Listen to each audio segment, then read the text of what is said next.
just said.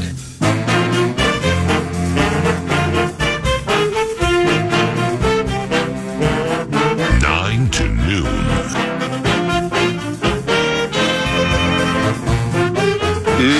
Good stuff. Just listen. Time for two more. You like that? This is an old-fashioned ass kicking right here.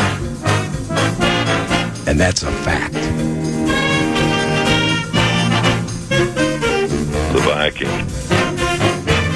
The Viking.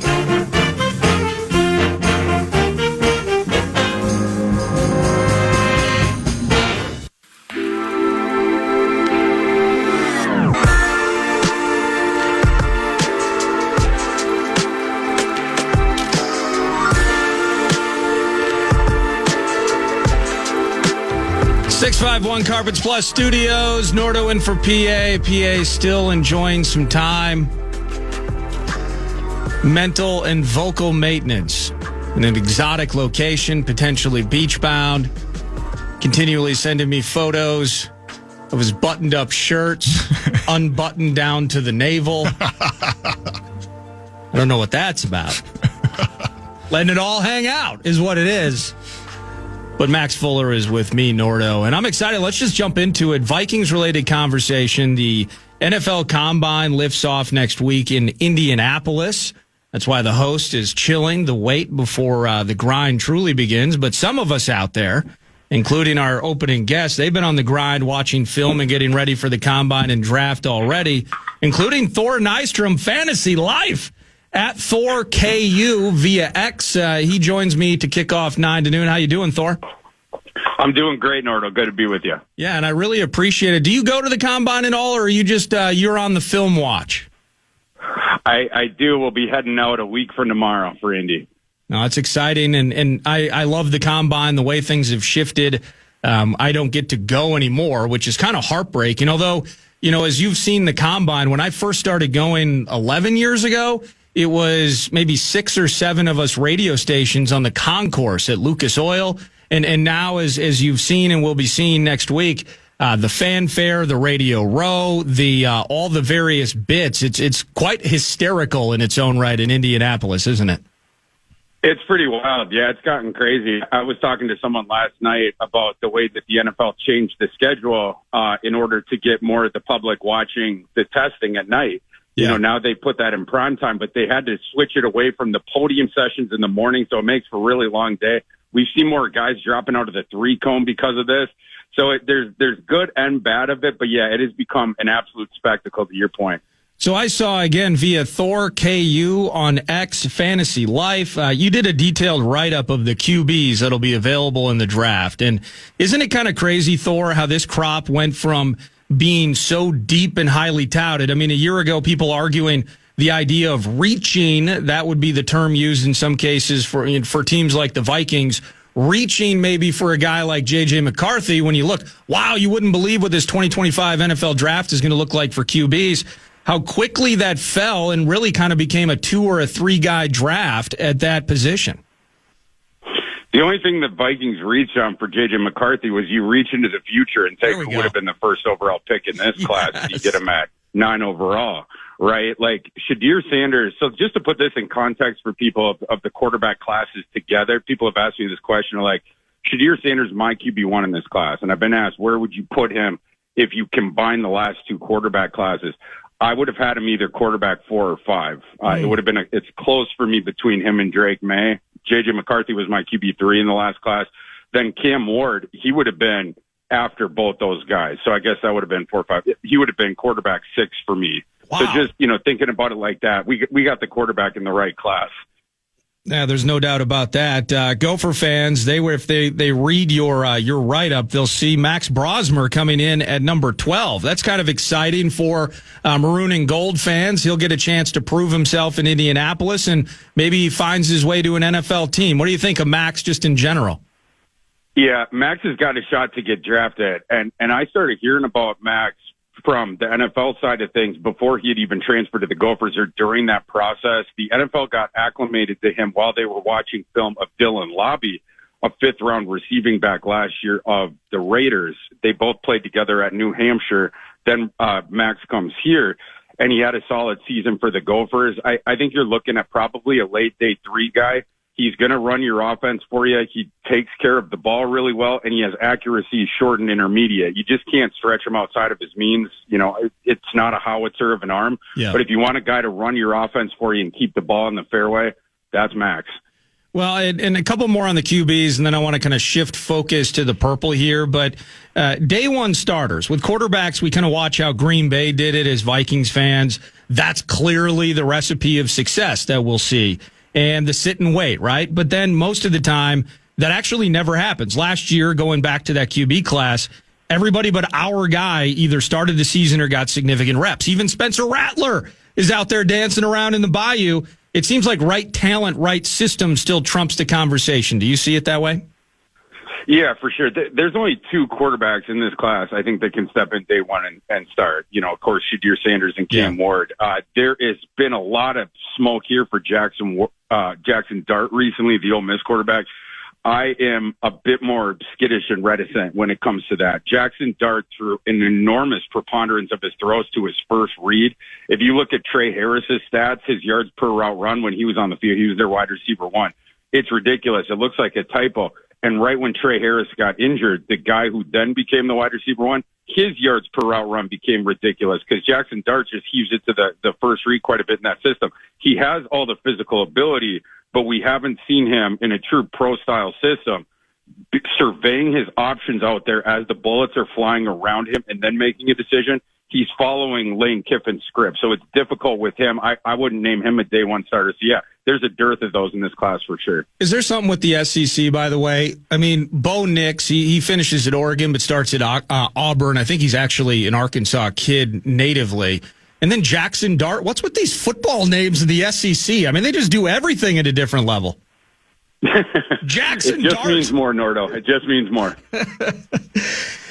Before we get into names, the deepest position groups, I'm just going to tell you what I've read and what I see, and then you, of course, get to tell me if I'm wrong. I'm hoping that you do, in fact. The deepest position groups, running backs, feels like it's a mile long, interior D linemen, and corners. Now, the Vikings are hamstrung by the pick count, obviously, with the limited draft capital. But is this still a feast for Vikings fans that are looking for multiple options and things to peek at as they get to the draft and pick 24 particular? Yeah, it definitely is. The running back class is the deepest and the best since I've been doing draft work, which is about a decade now. It's just a ridiculously stacked class. You have the crown jewel at the top, Genty, but a legitimate second and third tier. And then there's going to be guys who hang around the NFL for a while that are UDFAs in this class just because there's so many running backs. And then you mentioned IDL. That's the other stacked one, and particularly there at the top, which lines up really well for the Vikings because there's going to be a couple guys that are pushed down that in past years would have gone 5, 6, 8 slots above where they're going to go this year. And that could come in when you're thinking of the 3-dimensional chess thing of, do the Vikings trade down from that pick, right? Like, if you don't get a take and trade for Sam Darnold, then you're almost going to have to trade down to augment your picks. Well, with the cornerback position and the IDL position being as strong as they are, it opens up the possibility where maybe early round 2, a dude who in any other year past 3-4 years would have been a late first-round pick might get pushed down there. So, it might make it a bit more palpable for that. But, yeah, the Vikings, it's lined up really well. Your positions in need, interior defensive line, cornerback, running back, right guard. The 2 defensive positions are as stacked as can be. The running back position is stacked as can be. And for the Vikings, the guard position, where that's stacked, it's in free agency. Okay. So it seems like Kismet has sort of met the Vikings in this moment here. No, I'm digging that. And, last year, just kind of stretching your memory back to 2024, the first defensive pick off the board wasn't until mid-first. It was Leatu Latu, UCLA, that pass rusher. He goes to the Colts, I think. But you mentioned picks being pushed back. Did you see the way that stacked so offensively heavy last year? Clearly, it's going to be a different vibe this time around. Yeah, it's cyclical, right? Like if one class 1 year is super stacked at a position group, there's a really good chance it's not going to be the next year, and vice versa. That you go the other way. Running back. Remember last year? The running back class stunk last year. It The did. Panthers absolutely should not have taken Jonathan Brooks in round 2. Whereas this year, everyone gets pushed into this class. Next year, the running back class isn't going to be nearly as good. It's cyclical, and the Vikings hit it in recent years here correctly. You get your quarterback in the last class, which was absolutely stacked. This year, you're searching for the interior defensive line, the running back, and the cornerback, and you happen to have juiced position groups at each one of those. I don't know if this was like speaking of three-dimensional chess, I don't know if years out they saw this coming, but well done to them either way, because this is lined up very well. So I'm going to roll with the Vikes at 24, and I want a badass on the interior D-line. I look at Walter Nolan from Ole Miss, the Michigan Cats. I think it's McGraham and Kenneth Grant. Actually, and you placed, I saw you did a post-Super Bowl mock. You placed Shamar Stewart on the Vikes. Are there a couple of those in particular that absolutely fit from what you've seen Brian Flores' defense do? Anybody that pops off the page to you on the defensive front? Yeah, of guys that are realistic, I think the best fit is Kenneth Grant in the first round. Okay. If he were to get to 24, I'm not sure that he will, because at 22, his collegiate coach, Jim Harbaugh, is picking for the Chargers. Yeah, and Harbaugh once called Kenneth Grant a gift to the football gods. But the reason I think he's the perfect fit is Kenneth Grant, 6'3.5", 345 pounds. You put him over center. If you take him, kicking Harrison Phillips to the 3-4 defensive end, it's the one pick that you can make where you immediately improve 2 starting lineup positions on your defense. So I think that's a really good fit, a dude inside. But the other one, Shamar Stewart, that's a guy to watch out for in Indianapolis, because he's going to test like bonkers.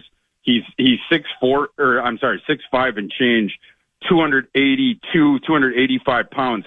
Wingspan of nearly 7 feet, and that guy is a ludicrous athlete. So he is expected to blow the roof off of Lucas Oil Stadium and punch his ticket into round 1. That's someone to watch really closely when the testing starts for the defensive lineman. Can we get him a 10-day with the Wolves? What's going on with this cat and this reach? Let's go. When you're evaluating these guys at the combine, I mean, the guy that runs the slow 40 as a corner or a wideout, that impacts draft. Maybe a quarterback throws poorly at the combine, and that impacts draft, although most of these guys have their super cushy and insulated personal pro days now. What is it about a 3 technique or one of those fat guys in the middle that you look for that either really builds themselves in Indianapolis or can impact them in Indy?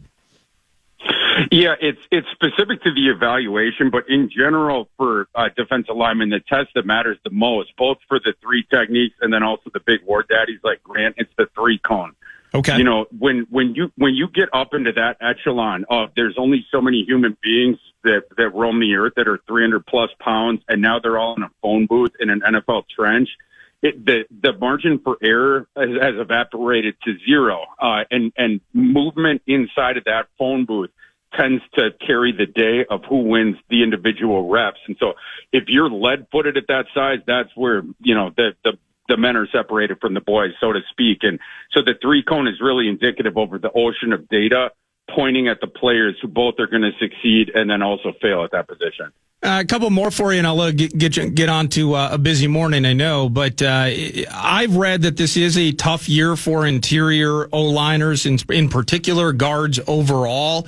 You mentioned that you might find a couple of names at the right guard spot specifically. Anybody that top ahead that you're super excited about? Or is this one of those things, hey, if we get one on Thursday, that's awesome, but you're probably taking a flyer if you pick one much beyond that. How do you sum up the interior O-line for a needy Vikings bunch? The guy that I'm most excited to see is Gray Zabel from a couple hours west there in Fargo, North Dakota State. Gray Zabel was a collegiate tackle who was utterly dominant last year in the FCS, and he was also utterly dominant at the Senior Bowl a couple weeks ago when we were down in Mobile, Alabama. He was the only offensive lineman not to lose a one-on-one rep, which is wildly impressive because what he was also doing during the team sessions was moving from tackle to guard to center. They wanted to see him everywhere, and he was dominating no matter where they put him. He punches his ticket into round 1 by testing well enough. He doesn't need to test like a freak athlete, but he needs just, hit his testing down the fairway, and he's going to go in round one. The other two guys to keep an eye on, Tyler Booker from Alabama, a former high school teammate of the Minnesota Vikings quarterback J.J. McCarthy at IMG Academy there last year. They are really good friends. Tyler Booker, arguably the best pure guard in this class, 6'4.5", 350 pounds, and he plays with some of the best leverage that you'll see from an enormous offensive guard. He reminds me a bit of Osiris Torrance, who came out a couple years ago from Florida. Yeah. And then last one, Donovan Jackson from Ohio State. He played left guard for them, but they kicked him to left tackle last year when in October, Josh Simmons, a first-round offensive tackle prospect for Ohio State, he got knocked out for the season. Ohio State had to move Donovan Jackson to left tackle just to plug holes. He played well enough on the perimeter that they ended up making their run to the national title. Donovan Jackson's a guard in the NFL, but that was wildly impressive what he did in the middle of the season and sacrificing for the team, too. This is your audition. This is your last season of college football. And he went out there and did that in big spots. So those are the three guys I'm keeping an eye on real close. Oh, that's perfect. I really appreciate that. My very last thing for you, and this is February 18th. So plenty of time to change this. But when you think about J.J. McCarthy, who you did a ton of work on, and you've really been one of his bigger proponents, I think, since he was selected, how he fits, the scheme, the coach, and everything included, what do you look for first in terms of how to make sure that his transition into a starting spot is the smoothest? Is it, we're talking about Zabel and Tyler Booker, is it, what kind of running back can we add to make this thing work on the ground on a week-to-week basis? What do you think there's a priority in terms of getting the best out of J.J. McCarthy, making that transition the best? Yeah, well, as you know, I think JJ is going to be a star. So I don't know what you could do to affect that, in my mind, but what you can do to improve, his sort of acclimation year one. Yeah, it's the interior offensive line for me would be of the paramount importance there. For years now, this has been a problem. Right guard needs to be fixed. Now, people out there will argue with me. You also got to fix center and left guard. Let's just start with right guard and get a good one in there. And then the running game as well. As you know, they pushed back the date of Aaron Jones's void, where his contract voided, which would seem to indicate there's serious interest on both sides of working something out. In addition to Aaron Jones, what I'm thinking is you use your round 3 comp pick on another running back, again, in this historically stacked running back class. Okay. To pair with him. The Vikings have had issues inside the 10-yard line. Remember last year, the Vikings had one of the best offenses in the NFL up until the point they got to the 10-yard line. They couldn't run near the goal line because your interior offensive line is bad. You don't have a short area running back, the muscle kind of a guy. And then Sam Darnold's game was pushing the ball downfield, and the arm strength stuff, the touch stuff, and the accuracy, the bang-bang stuff close wasn't quite as good with that. Need a berserker-type running back that will be able to push the pile there. And then a guard as well, and maybe 2. Get a couple enforcers there. That's awesome, man. Thank you for giving me time this morning, and appreciate the work you do, not only Fantasy Life, but Fantasy Football Weekly and your regular appearances on the Fan. I hope we can knock on your door again a few times before draft day. Please do, Nordo. Appreciate you. All right, that's Thor Nystrom, Fantasy Life. Follow him at ThorKU via X. And whether it's write-ups on the quarterbacks, and you heard a week from today or a week from tomorrow, he'll be headed to next week. He's going to be in Indianapolis. Let's settle on that. Covering the combine, been doing this a decade plus. He's very good at it. And he's got me on the Tyler Booker. It was meant to be train from the standpoint that high school teammates IMG with JJ. I dig that. And this Gray Zabel, the name won't go away, not just because it's fun to say, but because the cat from Bisonville is very good. And so whether it's interior O-line, the interior D-line, it was crazy just kind of reading through things yesterday, just getting excited about the draft. And that's, as we spend so much time lamenting, what we did or did not do in the red zone, what we did or did not do at a very egregious level in the Rams game, in the playoff game. We spent so much time lamenting. Now it's kind of turning that page. And in the combine next week, PA is going to be doing shows on the schedule. It says Tuesday and Wednesday of next week in Indianapolis. He's going to be catching up with the coach. Hopefully he's going to catch up with the GM and all the talkers that will exist around Indianapolis. Pete Bursich, I believe, will be by his side. He's actually driving down from Chicagoland to get there. These are the position groups. I need every conversation to revolve around who is going to step in on that interior of the offensive line. He nailed it. The ability to run the ball, the third and short throwing. We've been a 70 or 80% third and short throwing team during Kevin O'Connell's tenure. That needs to be better. The ability and the flexibility to just run the ball and get a yard when we need a freaking yard and run inside the 5 once in a while and not have to overcomplicate things. That would be a beautiful thing. Keeping J.J. McCarthy upright. That would be a beautiful thing. And then on the inside, just in the, this is, I don't want to go full Paul Charchian, heard the name Kareem Hunt, watched a YouTube video, and then decided that Kareem Hunt was the greatest draft opinion he had ever had in his life, Max. But I will say that the YouTube videos that I've been watching of Kenneth Grant, he's this interior D lineman from Michigan. If he's at 24, you sprint to the podium. There's not even a conversation. Right. I know you got with the videos in the draft rooms now. I know they kind of have to set everything up to make sure everyone looks good and is ready to applause and give high fives to each other and hugs since they know that they're on camera. This time around, just don't wait. Don't wait. If Kenneth Grant is available and you sprint to the podium, there's like 8:50 left on the clock. Just do it. Just do it, and your team is going to be much better for it. So I appreciate Thor for joining. So pumped for Combine coverage as that lifts off next week, and then it's a full speed ahead to the draft. And we're full speed ahead 9 to noon with the TimberTech set list. More Vikings conversation around the corner. Max has compiled some Vikes Bites.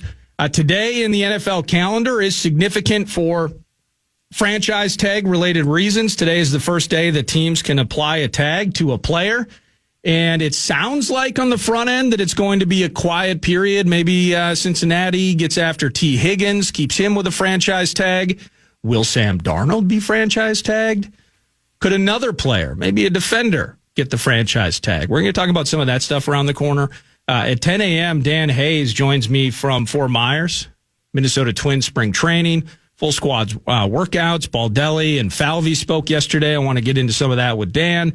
And then at 11, it is Gophers centric, but it is NFL Combine / NFL Draft related as Gopher Illustrated's Ryan Burns is going to be in studio.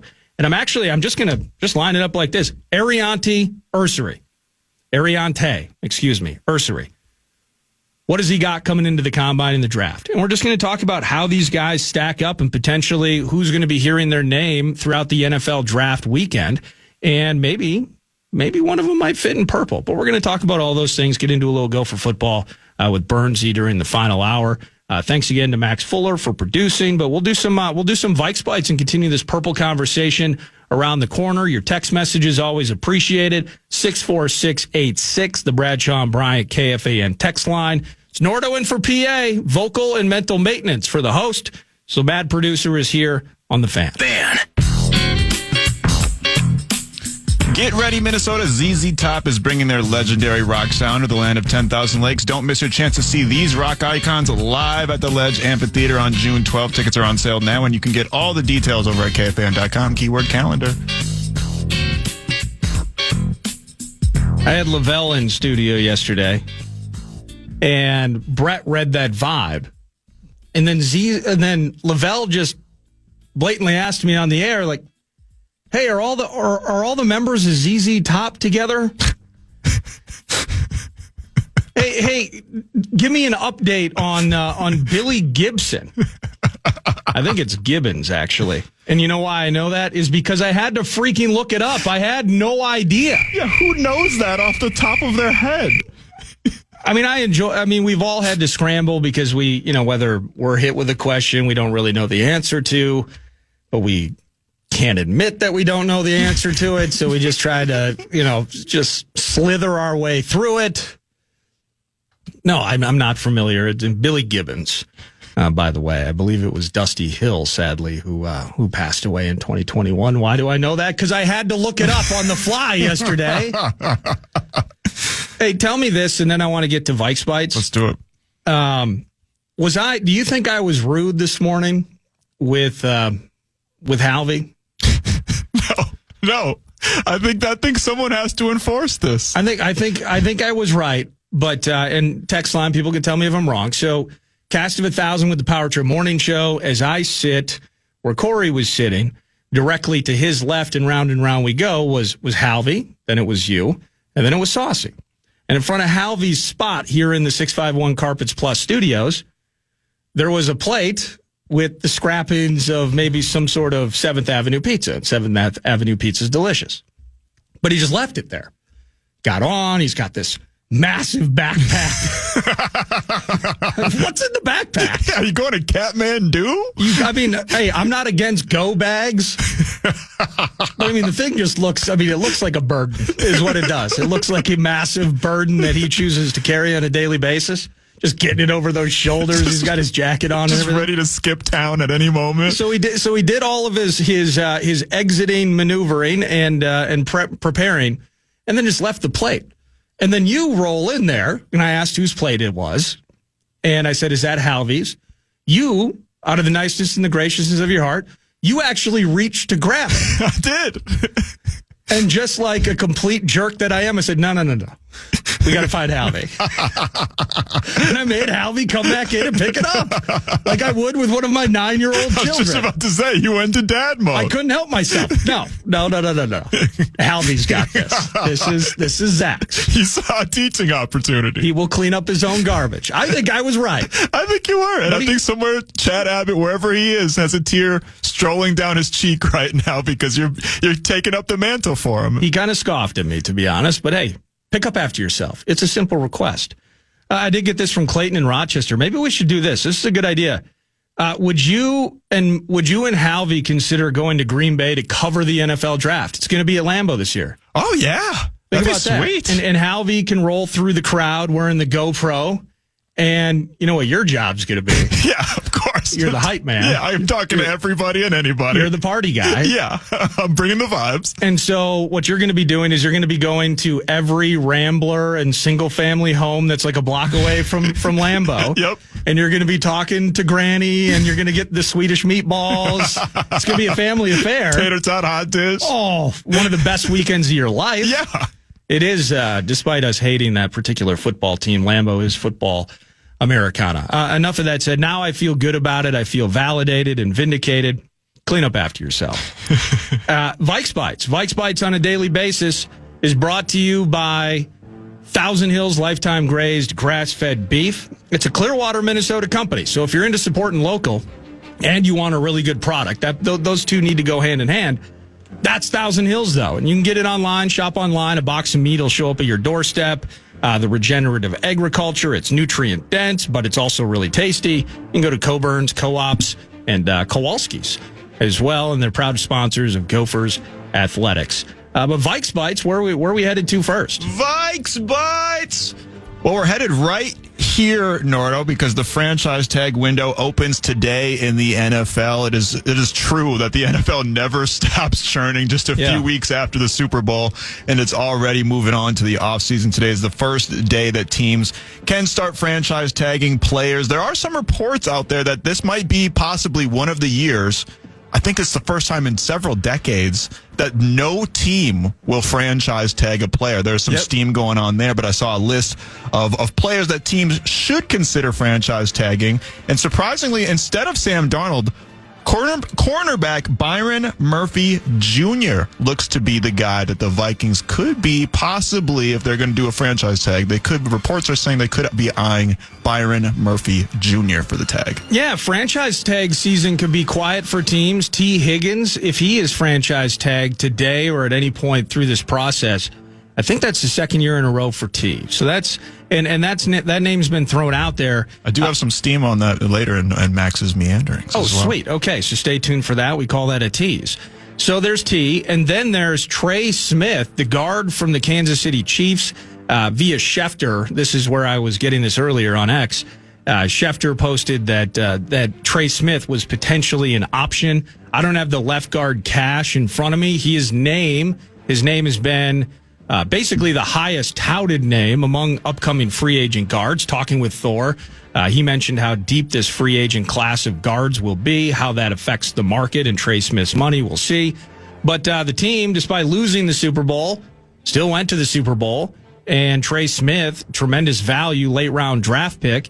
Maybe they want to keep him, but he could be a franchise tag option. But I saw something similar to what you did, Max, that, kind of the conversation has been shifting away from franchise tagging Sam Darnold. And PA's tossed it out there, and I love that is this time of year, again, where we're going to throw as many ideas out there as we can to make sure that, if our team can get better, we want to. And the idea with Sam Darnold would be, if he is going to go somewhere else, what can we get for him? Can we tag and trade him? Can we thread that needle? I just, from my standpoint, I've never seen how the Vikings could tag and trade Sam Darnold, effectively threading that needle. The idea of respecting respecting Sam, and you've heard the kind of the head coach allude to the idea of him having the right. He's earned the right. He's played for the right to go into free agency, find his way. You want to respect him and get him on the best team, but you also want to kind of control that process and get something back in return. I just see that being incredibly difficult, if not unlikely / mostly impossible. So I just, and as I said yesterday, the Vikings can prove me wrong, and at any point starting this afternoon and over the next couple of weeks, they can prove me wrong and tag him. And then we'll figure out what's next with that, whether it's the non-exclusive tag, is it the exclusive tag, the implications of both of those. The Byron Murphy thing is interesting, though.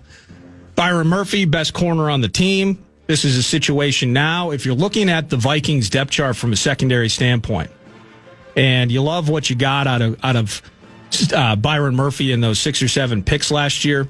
The guns for hire, Stephon Gilmore, Shaq Griffin, they are free agents.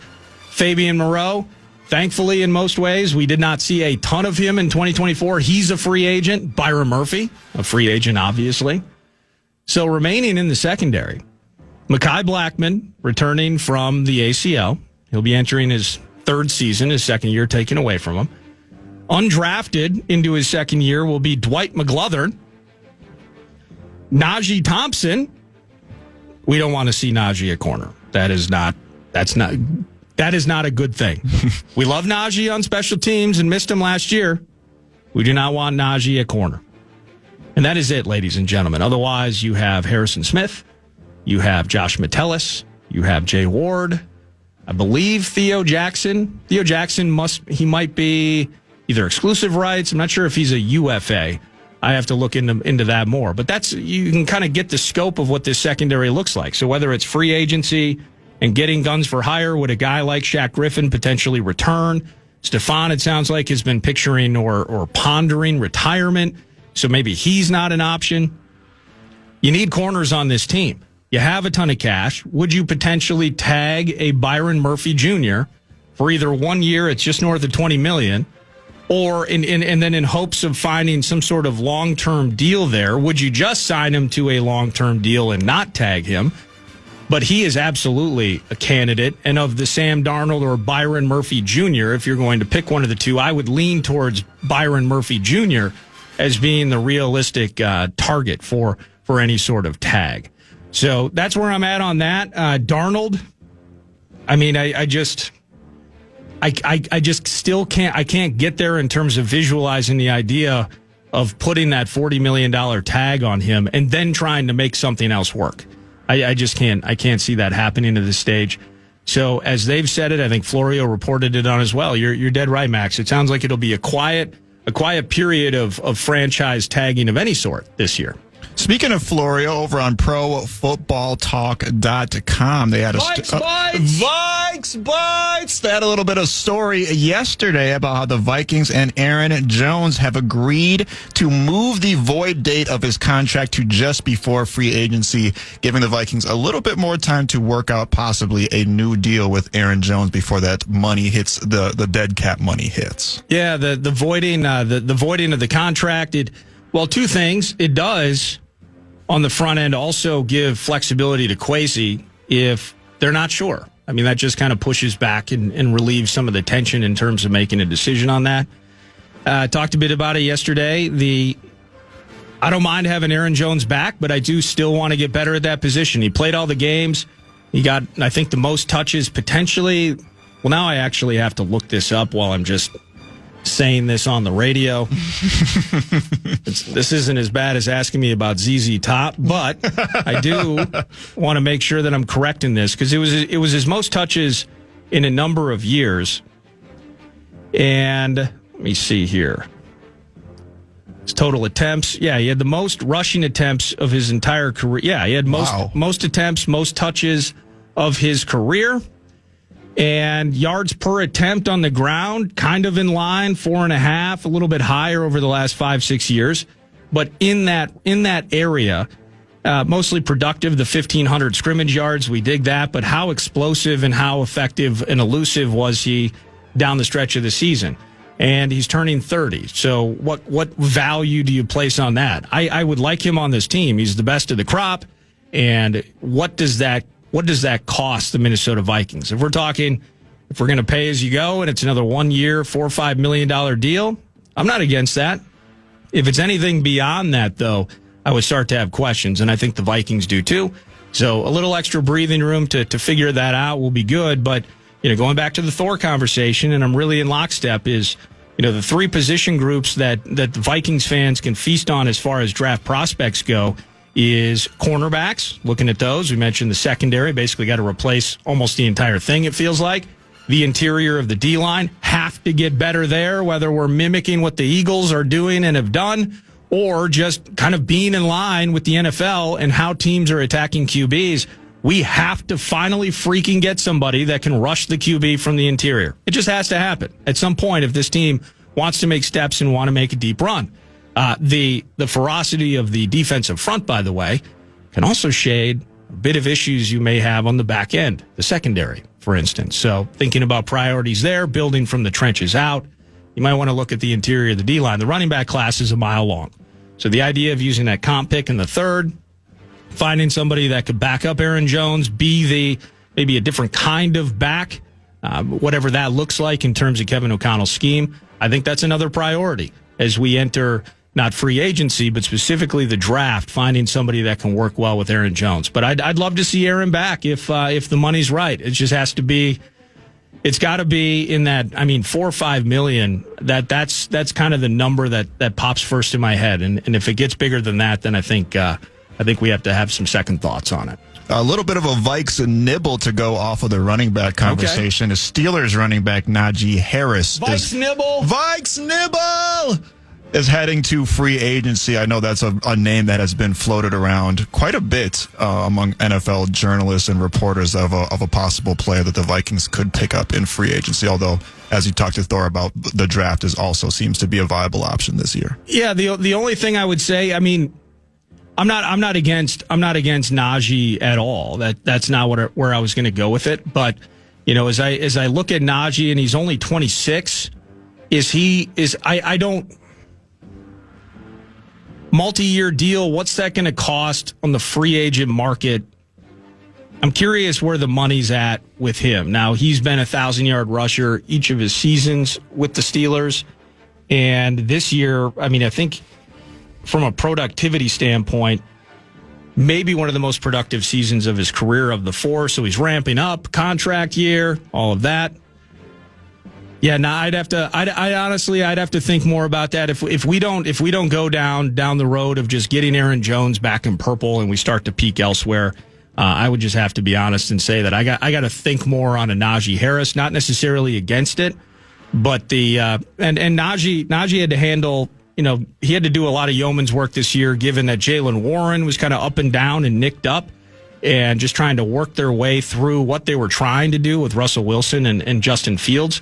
But to just pick that name, pluck him, and say that would be good in purple, I'm just not ready to do that yet. Right. But yeah, that's really the route. I think the combination, if you lump Aaron Jones into the idea that's let's put him into the free agent category, even though we know him and we know him well, we know him already. But those are two things got to happen. You got to get it from the Aaron Jones / free agent route, and you got to get one in the draft. That's how I look at it. Ty Chandler. I just can't trust Ty Chandler. I don't get excited about Ty Chandler at this stage. And Cam Akers, we appreciate him for his service. If things don't go well, it feels like he'll be available in October, and we'll just sign him mid-season for the third time. Let's pause. If you do have any more Vikes nibbles or Vikes bites, let's do that during Max's meanderings later on in the show. But that's Vikes Bites, brought to you by Thousand Hills Lifetime Grazed Grass-Fed Beef, and it's more 9 to noon around the corner right here on the Fan.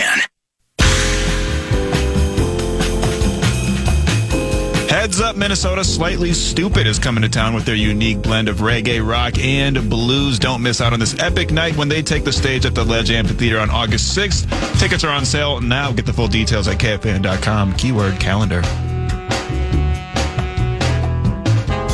It's also the name of my shows when I fill in.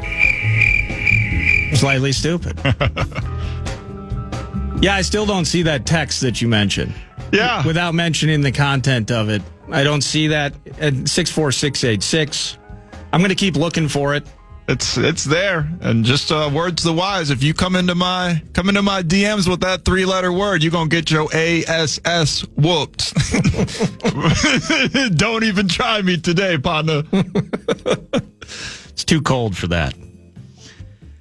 I got this, Greg in Lakeville. 2 questions. Why wouldn't the Vikings simply sign Murphy to a long-term contract? He's still young and obviously productive. Same with Bynum. It's not like we have anyone on the team now that can play those positions. Thank you, Greg. My response to him via the text line, and what I'll say on that is, I assume in these situations, if you're going to tag Byron Murphy Jr., he wants market value in the contract. You don't want to pay him market value in the contract. So the idea of tagging him is you're either going to get that extra time now leading up to, I think it's July something. Let's just call it mid-July, the 15th. You have the ability to sign him to a longer-term deal that is more palatable to you over the course of the next so many months, or you are then obviously taking the risk of doing the 1-year deal at 20. So both of those options, you have to know the risk and be okay with the L result, or you get to sign them to a long-term deal.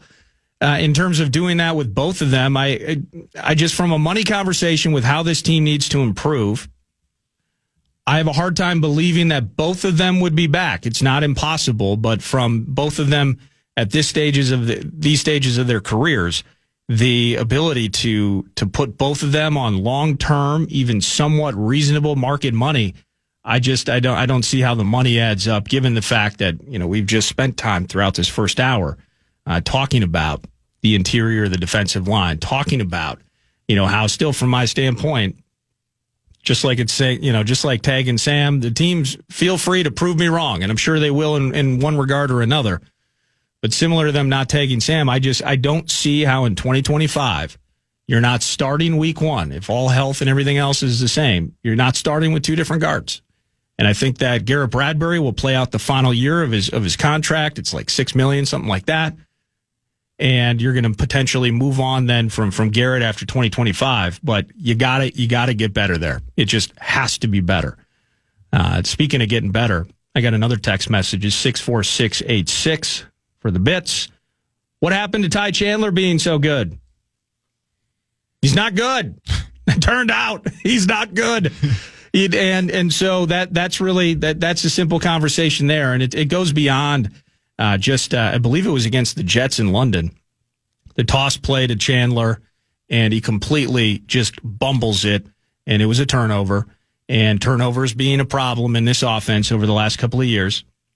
But Ty Chandler from and when he gets to the edge, he can be effective. There's no doubt about it. And, the guy, there are a lot of running backs over the course of time when you get them all the space in the world that they can make it work. And I'm not saying Ty Chandler is awful, but in terms of moving forward in this running game, getting better, he's not good enough. Pass protection, not good enough. And so if you can't rely on him, if you can't trust him, then you have to go other routes. And that means making sure that, if Aaron Jones will come back for the money, you do it. If there is a free agent option out there, I'm not excited about Najee Harris myself. Maybe some are, but that's a name that's out there. There will be several others. You have to get one of those, and then you have to look at the draft in terms of the running back spot. And no running backs. At 11 a.m., we're going to have Ryan Burns go for Illustrated in studio, and we'll kind of we'll chat through the Gophers that will be attending the Combine in Indianapolis and exactly, if any of them, what their NFL potential and what their careers will look like, at least as of draft night. We'll project through the draft, and the rest is up to them. But starting later this week, PA and I were talking about it. At some point, we're going to begin doing the Dirty 30. Now, the Dirty 30 is for every team that is not the Chiefs and Eagles, where their lots and lives are. Ooh. And I was peeking at other teams, and it's cool to learn about them because maybe they're on the schedule, maybe their draft position impacts ours. And sometimes, and frankly, this is very self-serving, it can be a good reminder that we aren't the worst team in the NFL. I mean, we may have had the worst O-line on a night. We may have had futile quarterback play in the red zone with the 1 seed on the line. That was all ugly. That was awful. Season came to a crashing halt. But we don't pick first. You know who picks first, Max? Ooh. Your Tennessee Titans. Hey! So we can make ourselves feel better by mentally ingesting the destitution and the plight of another team. Like your Titans. Like my Titans. I hate that my name or a part attached to that future team. So the Dirty 30, these 30 teams that all fell short of the Super Bowl, 30 teams wishing they had Howie Roseman's draft success, wishing that they had Mahomes and Andy Reid. Like the Titans, like Max's Titans. Maybe we'll do that tomorrow or Thursday. I'll wait until Thursday because I think you're with me on Thursday. I am indeed with you on Thursday. We'll break down the Titans. Let's do it. Because, there's, Thor, and Thor's right, I think. This QB draft, it's a 2-guy draft if you're looking for day one productivity. Shedeur Sanders, Cam Ward. That's what it seems like.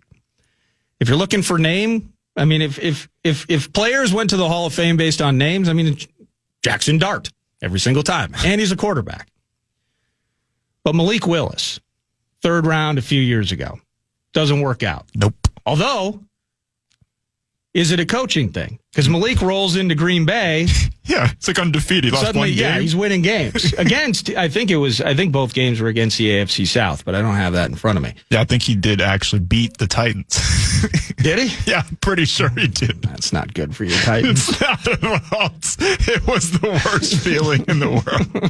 And that was only at the beginning of the season. So you got 3rd round pick, Liberty. Go Flames.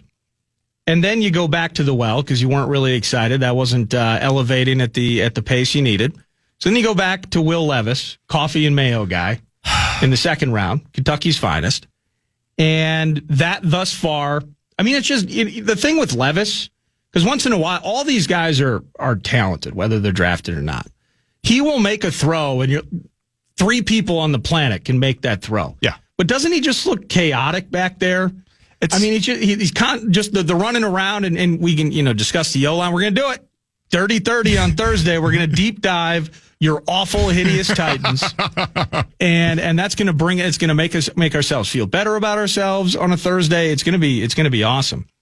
But just chaotic, it doesn't look fluid at all. No, he's not thinking it like in his brain. Sometimes in a cartoon they'll have the monkey with the symbols. I just picture a game of Pong, like a Pong paddle. He's just reacting. He's not thinking anything through. He's just reacting. Correct, yes.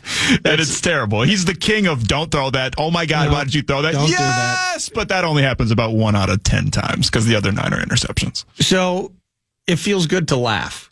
And we can laugh at the Titans. And we're going to do that on Thursday. Shedeur Sanders might be a stud, and I'll eat my words later. But no ill will wishing to Sanders or his career. But my goodness, if there was ever a situation where Dad needed to step in and make some calls to some teams, yes, my son will not go top 3 in the draft. Right. No, my son actually doesn't appreciate Broadway. Is not interested in the bars with the multiple levels with the 3 different musicians playing, 1 on each one. Yes, I know Morgan Wallen's great, but yeah, correct. He's not super into it. He's not interested in that. The faulty pyrotechnics at Nissan Stadium years back that completely screwed the entire NFL, including the Vikings, because you can't put the dragon needs to breathe fire at U.S. Bank Stadium. It's not a dragon without fire. Did you get the chance to be there when they? No, I never got to see it. You could feel the heat in your face from the radio booth from the dragon breathing fire. Oh, it was unbelievable. Is it just an NFL thing? Because I went and saw Rammstein at U.S. Bank Stadium, and they are licensed pyrotechnicians, and they were shooting flamethrowers at each other in the middle of songs. Okay. It's the NFL because of your freaking Titans. One of their own, and I think it was Field Side, they had some sort of cart, which I believe has some of the, I guess, are they artillery shells, whatever they are, that will launch up and make the noise and explode. What an awful description of that. I'm not a pyrotechnician. I'm sorry. Or an author. I thought I was supposed to trust people that were specialized in doing that. Guess you can't trust the experts. But one of those carts started on fire pregame, and it blew it for the entire NFL. So now there's no fire. Now it's just smoke.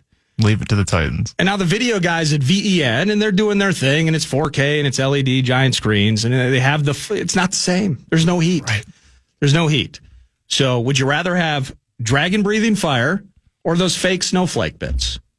Those are your two options. You're going to choose fire every time. And it's the fault of the Tennessee Titans. That was a harbinger and omen for several years of failed success, failed QB play, and maybe Shedeur Sanders is the next one in line. So maybe Thursday we'll do a little deep dive starting the Dirty 30. All 30 teams that did not make the Super Bowl. Where are they? What are they looking for? And how do they get better? We can talk about that down the road. Minnesota Twins, they're trying to get better. You look at a team, and we'll talk about it more with Dan Hayes right around the corner. He's down in Fort Myers. But it's like, fourth and runs in the American League. Their bullpen was terrific. They lost a bunch of games from their big timers, but they were still in, and they didn't make the playoffs. And it's odd. And we got ownership changes looming over everything. I want to dig into all of that with Dan Hayes of The Athletic. He joins us next from Florida. It's 9 to noon on The Fan.